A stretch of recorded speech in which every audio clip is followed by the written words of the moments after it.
ओम नमो नारायण। ओम गुरुवे नमः।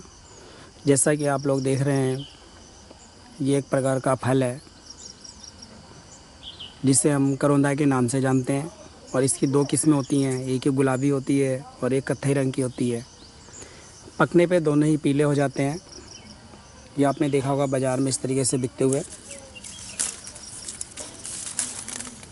तो इसमें दूध निकलता है फल तोड़ते हैं तो इसलिए ये देखेंगे तो ये काले काले वहाँ पे गोंद से चिपक जाते हैं, थोड़ी देर में डस्ट वगैरह लग जाती है। तो ये आप देख सकते हैं, तो इस तरीके से होते हैं। और दूसरी एक बात मैं कहना चाहूँगा कि मेरे वीडियो में मेरे हाथ पैरों पे ध्यान ना दिया करें, नाखूनों पे ध्यान ना दिया करें। बहुत लोग कमेंट करते हैं कि हाथ गंदे पैर गंदे। देखिए अभी मैं नर्सरी से मिट्टी में से ही आ रहा हूँ, तो मेरे हाथ जाहिर सी बात है गंदे ही होंगे, साफ़ सुथरे तो होंगे नहीं। तो इससे कोई मतलब नहीं है, हम मिट्टियों से ही जुड़े रहते हैं और मिट्टी में ही रहते हैं। तो इसलिए बोल रहा हूँ कि ताकि लोग इधर उधर ज़्यादा ध्यान देने लगते हैं, तो उसमें कोई बड़ी बात नहीं है। किसान आदमी आप अगर एक्चुअल में देखेंगे तो कीचड़ मिट्टी गारा हमेशा ही इन चीज़ों से उसका संपर्क रहता है। कोई मैं बैठ के ऐसी रूम में वीडियो एडिटिंग करके नहीं बनाता हूँ ताकि आपको बिल्कुल क्लियर दिखे। और मैं कभी अपने को सहज रहने की कोशिश करता हूँ, कभी भी बनावटी नहीं दिखाता हूँ। जिस तरीके से वैसे रहता हूँ, बाल जैसे वैसे रहेंगे। तो ये बहुत सारी चीज़ें होती हैं। तो मैं इस करौंदे के बारे में बता रहा था। तो देखिए ये इसके पत्ते होते हैं और इसमें हर नर्सरी में पौधा लगभग मिल जाता है, और नहीं मिलता है तो हम जिन लोगों को चाहिए अवेलेबल करा देंगे। इसमें कांटे होते हैं, तो ये देखिए इसमें ये कांटे होते हैं, ये लंबे लंबे नुकीले। तो इसे हम झाड़ पे या बाउंड्री किनारे भी लगा सकते हैं, गौशालाओं के किनारे भी लगा सकते हैं, क्योंकि करौंदा बिकता भी है। इसका अचार मुरब्बा चटनी सब कुछ बनता है। और इसको जो हम उपयोग करते हैं आजकल गर्मियों में, इसके जैसे 2-3 फल तो इसके तोड़ लिए और पुदीने की पत्ती ले ली कुछ और नमक मिर्च डाल के चटनी बनाते हैं।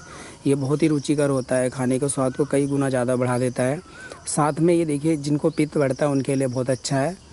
और ये ख़ास तौर से यूरिन से संबंधित जिनको प्रॉब्लम है, महिलाओं को प्रॉब्लम है, यूटीआई की कोई भी प्रॉब्लम है, तो उसमें जो संक्रमण है, जो इन्फेक्शन है, उसको ख़त्म करता है। तो इसका सुबह शाम 1-1 2-2 फल नियमित रूप से लेते रहें, या फिर इसकी चटनी या मुरब्बा जो भी हो ले सकते हैं। मुरब्बा तो इसका बहुत ही फ़ायदेमंद होता है। तो इस तरीके से जो आप देखेंगे महिलाओं के लिए बहुत ही रामबाण है, यूटीआई की प्रॉब्लम ख़त्म होती है। साथ में ही जिनको कफ ज़्यादा बनता है उसको इसको अल्प मात्रा में लेना चाहिए, क्योंकि ये कफ बनाता है और ये प्यास को दूर करता है। जो हमें किसी बीमारी की वजह से हमें बहुत बार प्यास लगने लगता है, तो उसमें अगर हम इसका सेवन करते हैं, इसके चूर्ण का सेवन करते हैं पके हुए का, या फिर इसकी चटनी बना के ताज़े ही खाते हैं, तो उसमें ये बहुत अच्छा कार्य करता है। और कुछ बीमारियों में तो इसके पत्ते को काढ़ा बना के भी लिया जाता है। तो मेरा अनुभूत देखिए इसमें कुछ नहीं है, हम तो बस इसकी आंवला हमेशा मतलब इसकी चटनी बना के खाते रहते हैं। अचार बनाते हैं, हमारे यहाँ 12 महीने अचार रहता है इसका, और इन दिनों गर्मियों में ताज़ा ताज़ा खाते हैं, फिर अचार बना के रख देते हैं। तो ये चीज़ें हैं, तो आप देख सकते हैं इसका उपयोग बहुत है। और इस समय तो कम से कम ये हमारे यहाँ जो करौंदे का रेट होगा, जो मार्केट में जो बिकता है 100 के आसपास रुपये किलो बिकता है। पहले सस्ता हुआ करता था, अब कोई इसको बोता नहीं है। तो इसलिए मैं कह रहा हूँ कि जिसके खेत है अपनी बाउंड्री पर लगाना चाहें तो इससे लगा सकते हैं। जानवरों से बाढ़ भी हो जाएगा, फल भी खाने को मिलेगा और इसका औषधीय लाभ भी ले सकेगा व्यक्ति। तो इस तरीके से ये तो रहा इसका। और श्वसन संबंधित जो प्रॉब्लम है उसमें भी ये काम करता है, और मूत्र रोगों में ख़ास तौर से इसका बहुत अच्छा रिजल्ट है। और इसको किसको नहीं लेना है, देखिए जिनको अर्थराइटिस है उनको नहीं लेना है, जिनको गठियावाई है उनको नहीं लेना है, और जिनको अल्सर होती है उन्हें तो खट्टी चीज़ें लेनी नहीं होती हैं। तो इसका स्वाद क्योंकि खट्टा होता है इसलिए अल्सर के मरीज़ इसको नहीं ले सकते हैं। तो ये कुछ चीज़ें हैं जिसको जोड़ों से संबंधित प्रॉब्लम हो, अर्थराइटिस हो, गठिया हो, सीट का हो, उनको नहीं लेना। और जो अल्सर वाले रोग है, कहीं पे भी घाव जख्म है तो वहाँ पे खटाई मना होता है, तो उसको नहीं लेना है। अल्सरेटिव कोलाइटिस वाले इसको नहीं ले पाएंगे। बाकी जो स्वस्थ व्यक्ति इसको लेता है, और ये बहुत ज़्यादा इम्यूनिटी पावर बढ़ाता है। इसके अंदर देखिए कैल्शियम, आयरन, पोटेशियम, फास्फोरस होता है, और विटामिन ई, विटामिन के, विटामिन सी तो होता ही होता है जब खट्टापन है।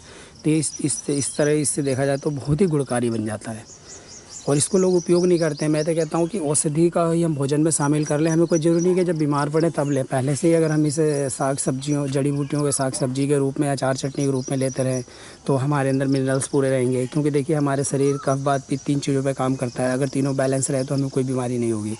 तो इस तरीके से इसको उपयोग में ले सकते हैं, अपने घरों में लगा सकते हैं।